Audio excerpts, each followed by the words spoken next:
October 25th, 2025, 12:57 p.m. Essex Police receive an urgent call from HMP Chelmsford Prison. We've made a terrible mistake. A convicted criminal who was supposed to be transferred to an immigration detention center for deportation has just been released onto the streets. With 89 pounds in his pocket and wearing prison-issue gray tracksuit. And he's already caught a train to London. What follows is a 48-hour manhunt involving 3 police forces, hundreds of officers, and a frantic search through CCTV footage across one of the world's biggest cities. But here's the terrifying part. This wasn't a rare mistake. It's happening more and more. And what if nobody had caught in time? This is what if.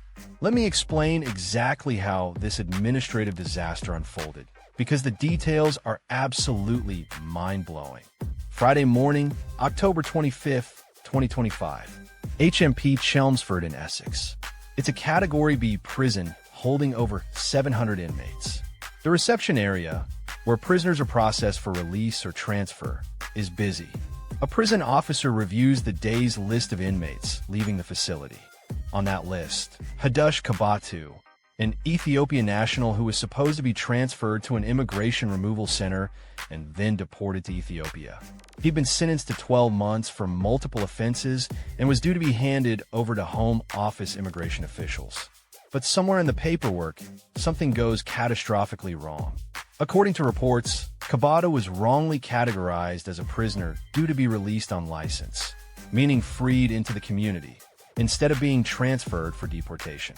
A prison officer unlocks Kabatu from his cell, escorts him to reception, processes his release. And here's the shocking part. Instead of being handed over to immigration officials, Kabata walks out the front door of HMP Chelmsford as a free man. He's given his personal belongings. According to government sources, he leaves with a small amount of personal money, but remarkably was not given the standard 89 pounds and 52 pence discharge grant that released prisoners typically receive.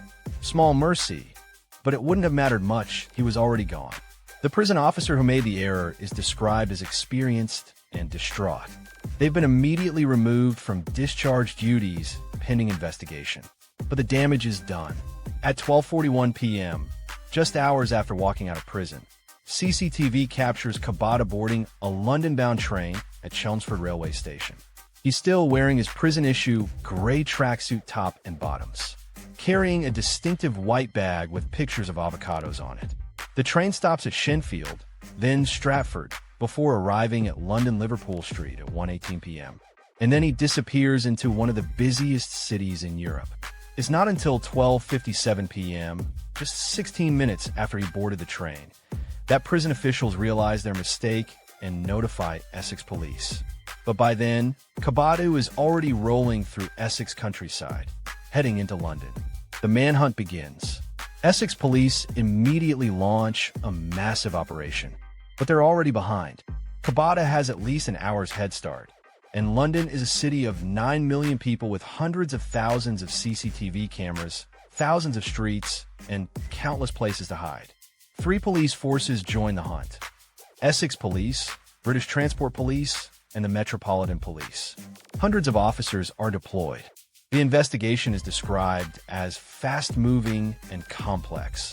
Friday afternoon and evening, officers work through the night, scouring hours and hours of CCTV footage.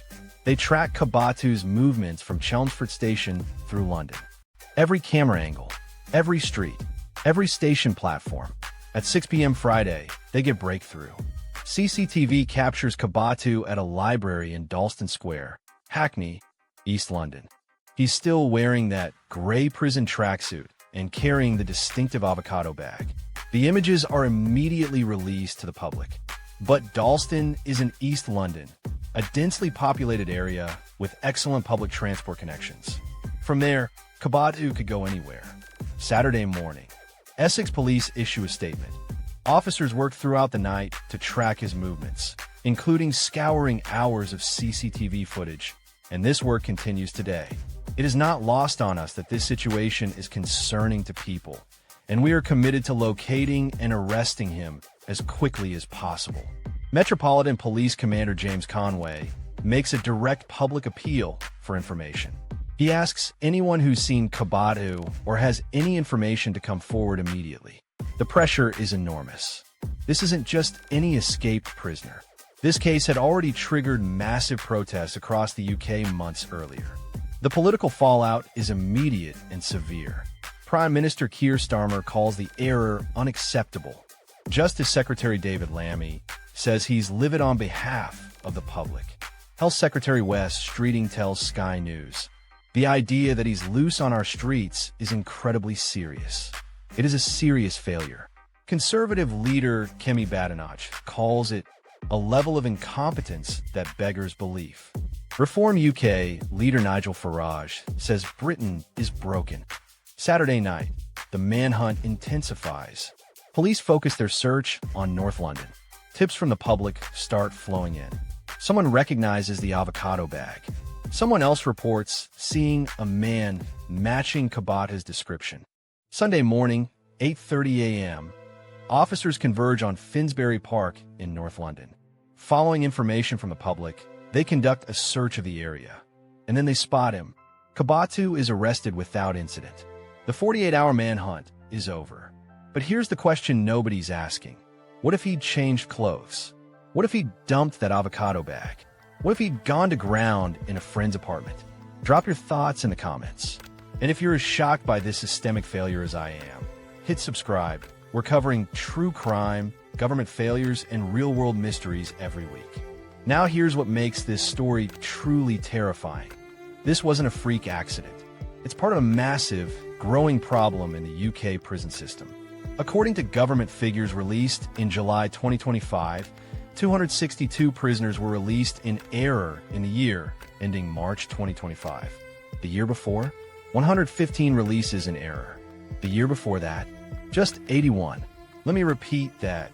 Prison errors more than tripled in just 2 years. A 128% increase from 2024 to 2025 alone. Charlie Taylor, the chief inspector of prisons, called mistakes in prisoner releases an endemic problem.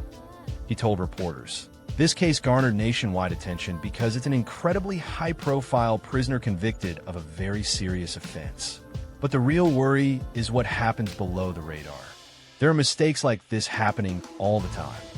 He went on, "I think it's very easy to throw an individual at Chelmsford under the bus for this. But this is a systemic problem, and the prison service needs to take some responsibility as well for failing to fix this issue, which has got much, much worse in the last couple of years." So what's causing this? Taylor attributes it to several factors. First, many very inexperienced people working in prisons. Staff shortages mean rapid hiring without adequate training. Second, massive caseloads. Officers are overwhelmed, processing dozens of releases and transfers daily with limited time to double-check paperwork. Third, overcrowding. Prisons like Chelmsford are incredibly overcrowded, with a huge churn of prisoners constantly moving in and out. Fourth, lack of systematic checks. Until this incident, there was no mandatory governor sign-off the evening before releases. No clear checklist. No redundancy in the system. Marie Goldman, the Liberal Democrat MP for Chelmsford, said the statistics prove Kabata's release was not a problem that happened by chance that could never happen elsewhere. She called for a rapid public inquiry, saying there's obviously something systemic which is broken. Justice Secretary Lammy announced immediate reforms.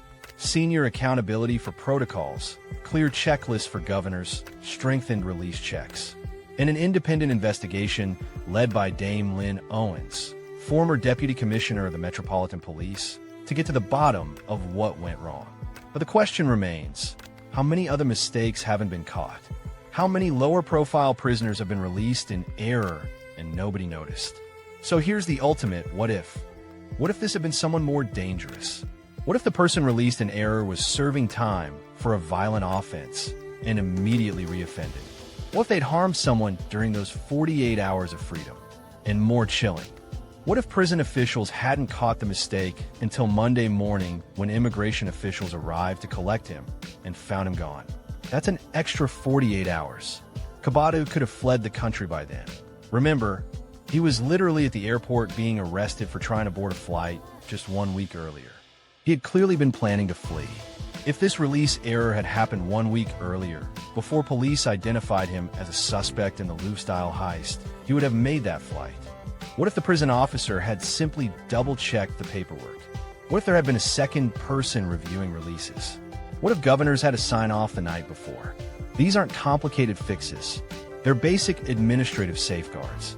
And their absence led to a nationwide manhunt, massive police resource deployment, and put public safety at risk. The victim's father spoke out, saying, "I had to find out from a reporter that my daughter's attacker was accidentally released. Then be sent images and videos of him walking around throughout the day before police even alerted her mother. Then later when I attended HMP Chelmsford to seek some answers, I was greeted with hostility and complete disregard for anything I said or asked, totally disrespecting me and my family." Kabata was rearrested and is now back in custody, awaiting imminent deportation to Ethiopia. The prison officer who made the error has been suspended. An independent investigation is underway. New protocols are being implemented. But 262 prisoners released in error last year. And those are just the ones we know about. How many walked free and were never recaptured? How many are still out there? The UK prison system is in crisis.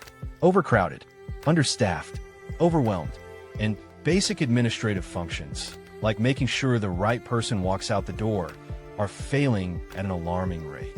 What do you think should happen? Should the prison officer face criminal charges, or was this truly a systemic failure?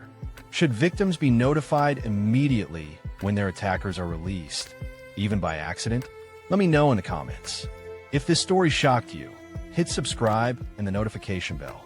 Next week, the biggest prison break in European history that involved a helicopter, a rooftop, and a prison director's worst nightmare. You won't believe how they pulled it off. Until next time, keep asking what if.